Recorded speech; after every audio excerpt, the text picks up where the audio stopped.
most influential men in real estate across the world. And I am honored to introduce him to you. I would like Mr. Richard Clare to come to the podium and receive his award.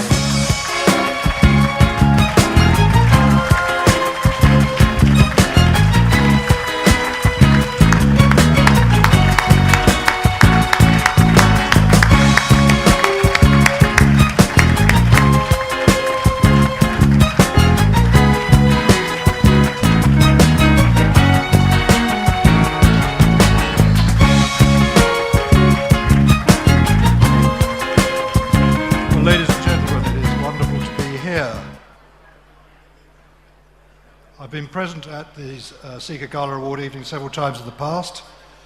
I'm sure that we all go to a lot of award ceremonies, but this particular one is very special. What makes it so special?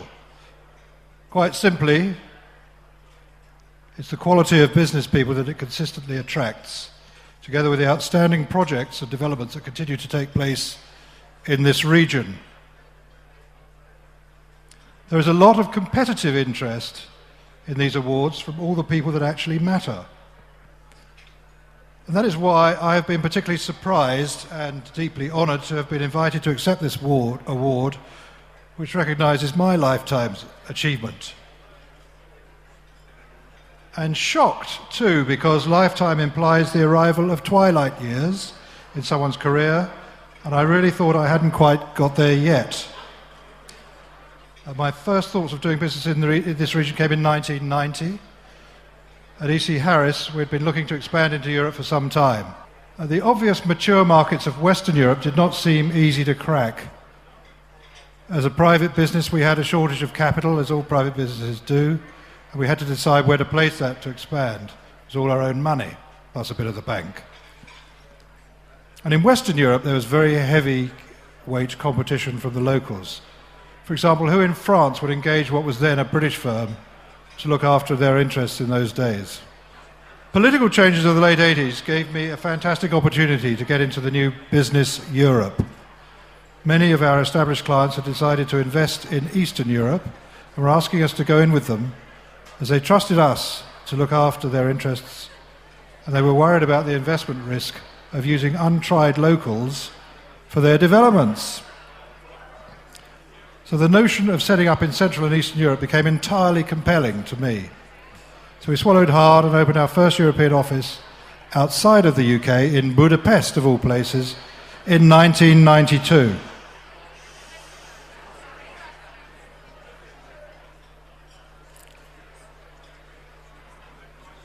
Looking back on it, it was extraordinary. I sent out a 32-year-old bloke to head up the office. He was an aspiring partner. He was a typical London yuppie. Blue pinstripe suit, red braces, and a matching red BMW 325i convertible. A right loser, you would have thought. It could have been a disaster. I remember visiting him some 6 months after he'd set up our office, and he picked me up at the airport in that ridiculously ostentatious BMW of his. I said, "How many projects have you actually won?" in what I thought was my usual aggressive way. To which he replied, "Wrong question, boss. It's more a question of how many projects haven't I won?" The answer to which is none. Little sod. Our work at that time was almost entirely in the real estate sector, and pretty soon we realized that our clients needed us to be with them in the other key cities of Warsaw, which we opened in '96, Prague and Berlin. We built each of these up to what for us was a critical mass of around 50 people each.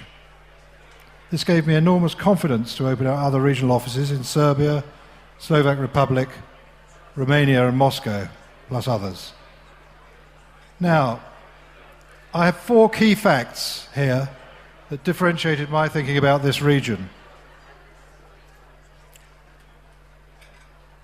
The first of these was the quality of our staff, which was absolutely fantastic. I found that not only could most of them speak excellent English, they were also educated extremely well, or better than a lot of our British staff.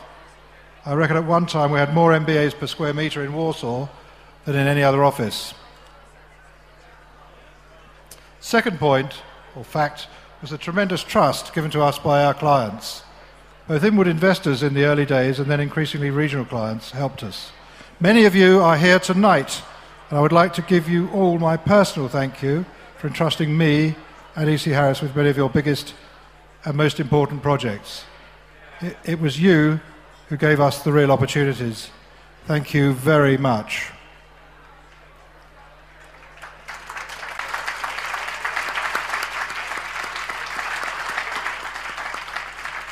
Now, the third fact was the push that we made to persuade our clients of the need to specify international investment standards. This was incredibly difficult at the time, as the mood was usually wrapped around the urgency to use real estate to get rich quick, in the flawed belief that values would just keep on increasing. And the fourth, and absolutely not least, was the importance of operating regionally as a single entity. And this is what our clients really wanted. As part of this, I saw it as vital to reduce the number of expatriate staff dramatically, and this led us naturally to think in terms of leadership being given to country nationals. I am now extremely proud to see how each of E.C. Harris's CEE offices has achieved a top 3 position entirely under local leadership, and in the main with local staff rather than expatriates. What helped this was our decision to invite our country leaders to become equity partners of the whole partnership. This plugged the right people into the central organisation in London and enabled a uniform world-class service offering to be understood and rolled out consistently across this region. Importantly, it also enabled our key people to receive an international remuneration package. This action helped to create the philosophy of "this is my firm" rather than "I work for someone else." I'm not entirely sure if any other international businesses that entered the CEE market were able to do this on such a scale. In 2008, immediately following the Lehman's crash, I chaired an emergency meeting of all our global leaders, which clearly identified the opportunities that would emerge from what had become a banking catastrophe. We decided that our clients would be thrown into a much more competitive market, and that we should develop our capabilities to help them to compete and win, using their built assets in a way which would bring them competitive advantage. We believed that clients would find this a compelling basis upon which to engage with us, as indeed has subsequently proven to be the case.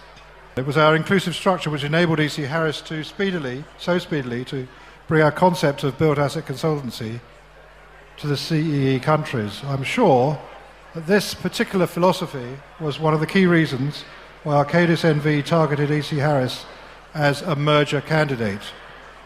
Built asset consultancy is the market space to be in right now, and most people in the know realise that to get there probably takes 3 years to actually achieve. Last year, my firm E.C. Harris was 100 years old, and we had been operating successfully in Central and Eastern Europe for 20 of those 100 years. It was a wonderful moment when nearly 100% of my partners voted to join forces with Arcadis. We're talking about 185 people, by the way. Arcadis is a truly global consulting business employing over 22,000 people, as was said earlier, with an annual turnover of some 2.3 billion euros. So now, following the merger, I've moved up into the Arcadis corporate structure. I'm no longer chairman of E.C. Harris.